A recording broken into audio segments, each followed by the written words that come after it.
So now we're going to dive right into the question that, if I've done my job right up to this point, is, well, how? How do I retrain the brain? Okay, so if the amygdala is worked out, strengthened, exercised by perceived danger, negative thoughts, toxins, traumas, technology, then, well, shoot. I guess the only option is to get rid of all those things. That's a little tricky. It's a little tricky living in a world that depends on using technology. The controlling those negative thought patterns is a full-time job in itself, especially when you're around other people that are struggling with their negative thought patterns. And most of the food in the developed world is toxic because it's artificial and very far removed from the goodness that God has created. So that may be a little bit defeating for some. And so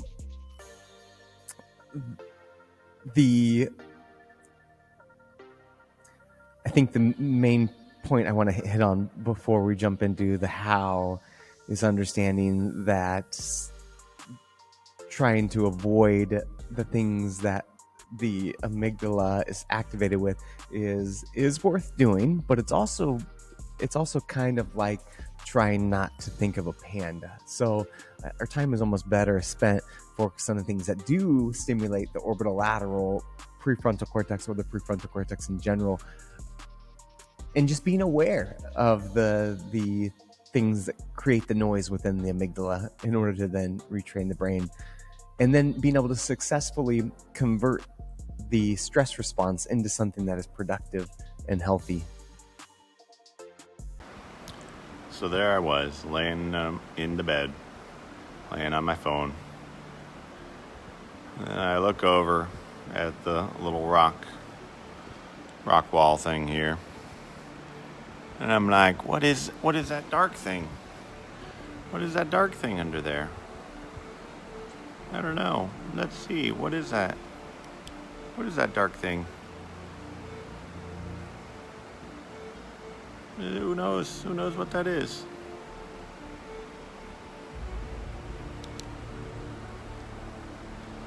So now I feel less comfortable sleeping here. I was fine with the spider in the bathroom. A little ignorance of where it went after that. But that was fine. That was out of sight, not near me all the time. But that is right next to the bed. Right next to it. And that is not something I can ignore. So, hopefully this kills spiders. I don't know. It's got a spider picture on it. If not, and it tries to run out, I got a towel and I got the stomping shoes. Throw the towel on it and stomp it to death. Okay, I think it might actually already be dead because I sprayed the crap out of it and it didn't move at all.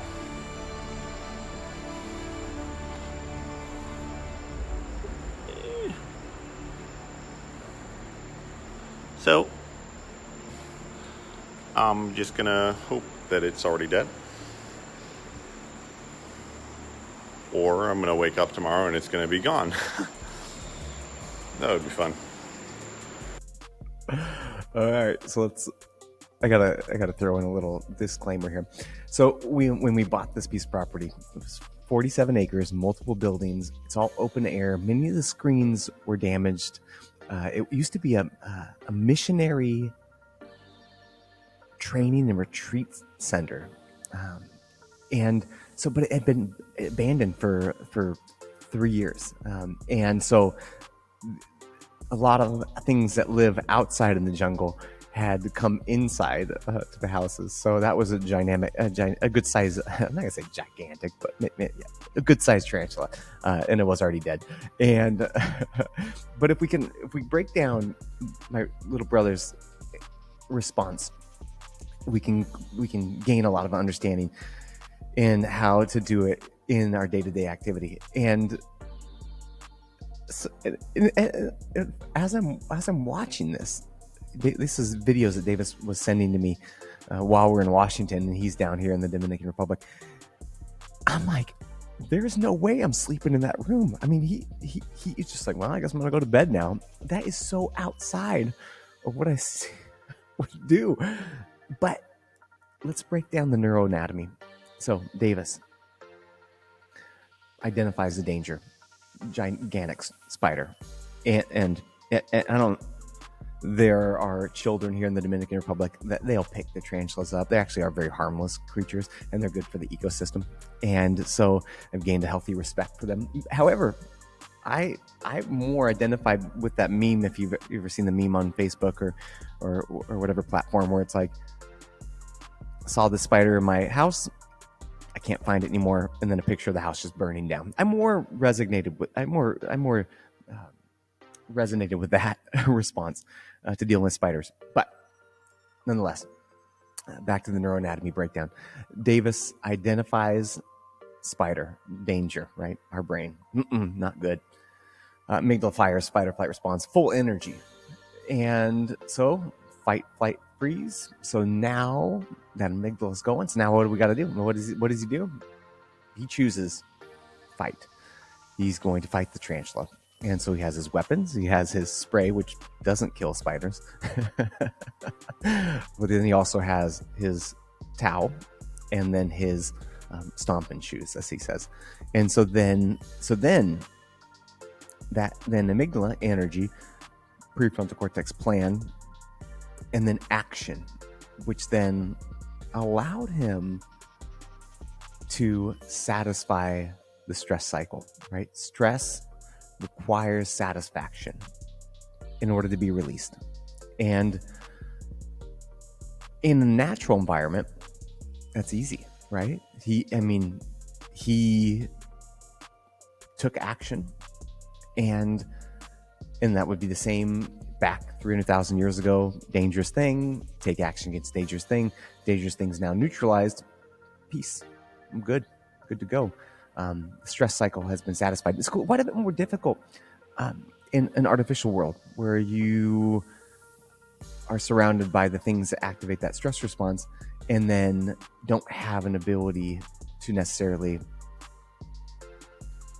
primitively fight or flight that thing.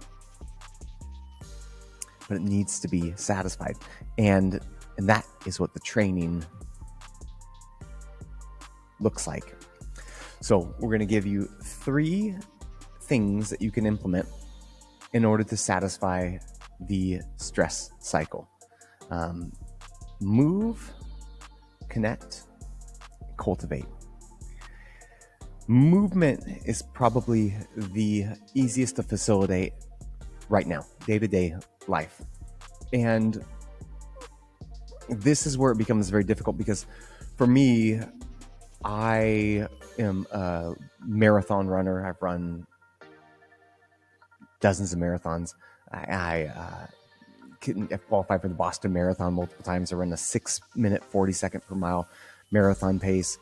I am used to logging a lot of miles at a high intensity and a high frequency. So in that situation, that is actually now revving up the stress response. It is satisfying the stress response in the activity of running in high intensity, but is now almost adding fuel to the fire. So if you are a endurance athlete, by all means, keep doing your endurance athlete.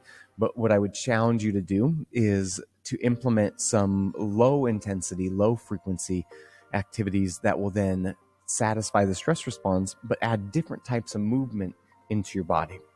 And we'll cover in more specific anatomy in later modules about how our body holds on to these stress patterns. And so think about, again, the oasis effect is doing something different, right? So I found with moving to the Dominican Republic, it is very warm here, very, very, very warm compared to Washington State, which it gets 180 days of rain or something like that. And so here, when we moved here in June, It was on average 90 to 100 degrees every single day. And I still logged fast miles, but I was forced to go slower.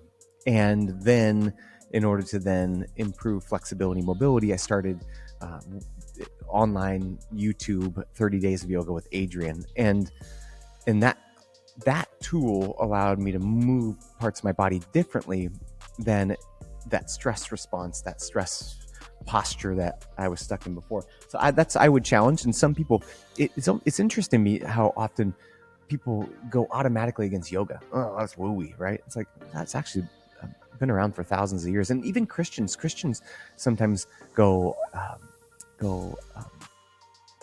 counter yoga because like, well, I was, worshiping the sun god. Well, I worship the son of God. So I just think of my yoga as a time that I have to connect with Jesus. It's like, I mean, really, Jesus conquered all, like conquered everybody.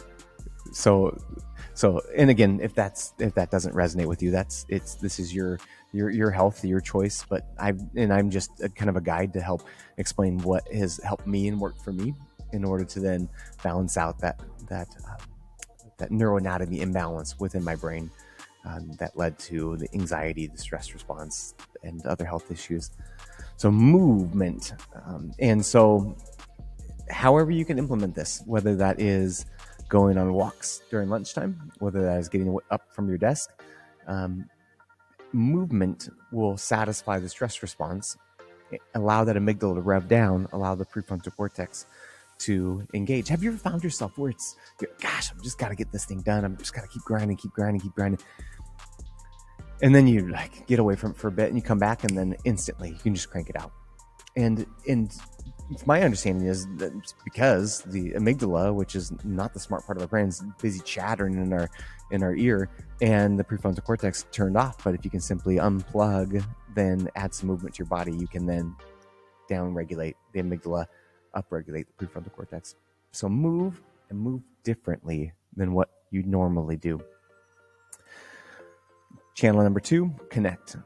Connect, and this is 3 categories of connection.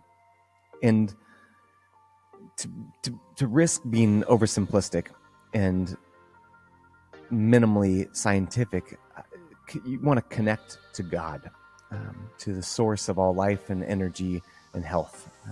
God, for me, is represented in 3 natural worlds. We've already talked about the beginning of Garden of Eden, so being in nature, connecting with nature, whatever that looks like, whether it is a park, a plant, a water feature, whatever way you can connect with God through nature. Thing number 2, people. Again, back in the Garden of Eden, Adam walked with Eve, and he needed a person to be with. And again,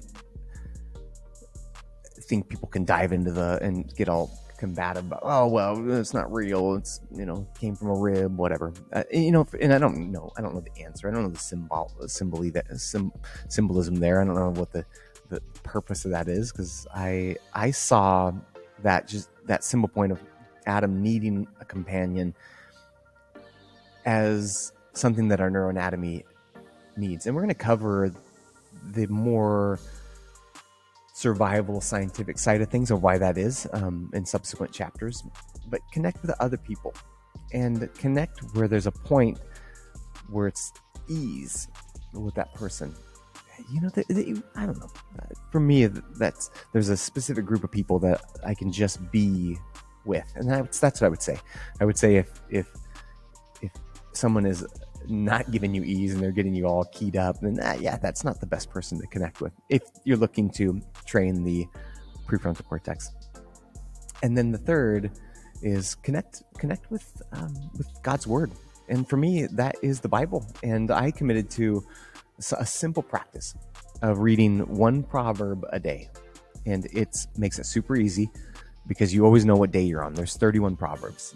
You do whatever day today is. So today is the 9th. I do it first thing in the morning in order to engage the prefrontal cortex and connect to wisdom, which is what the proverbs are meant to teach us, first thing in the day. And then cultivate.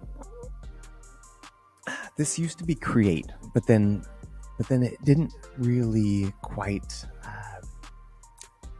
do it justice as far as the understanding of what we're doing in order to engage the prefrontal cortex.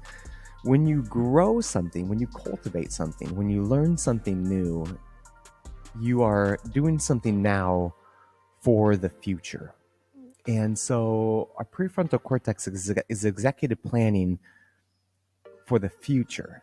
And amygdala is I need to survive right now. And have you ever noticed how if you find an activity, art is a good example. I'm not much of an artist. I'm a builder. I mean, I've been doing nonstop projects here at the Oasis, painting roofs, rewiring electrical, repairing roofs, cleaning out sewer lines, and that process of doing something that's like that thing just got done. If you notice how that just gives you energy back, and the same thing is true with growing plants and monitoring plants, cultivating skill sets, engages that orbitolateral prefrontal cortex. So ask yourself, what am I cultivating right now? Is it a new skill? Is it some life thing, plant, whatever, garden? Or is it a project? And in knowing that the amygdala is so overdeveloped and so strong, and right now it's screaming at you, I can't get no satisfaction. Rolling Stones.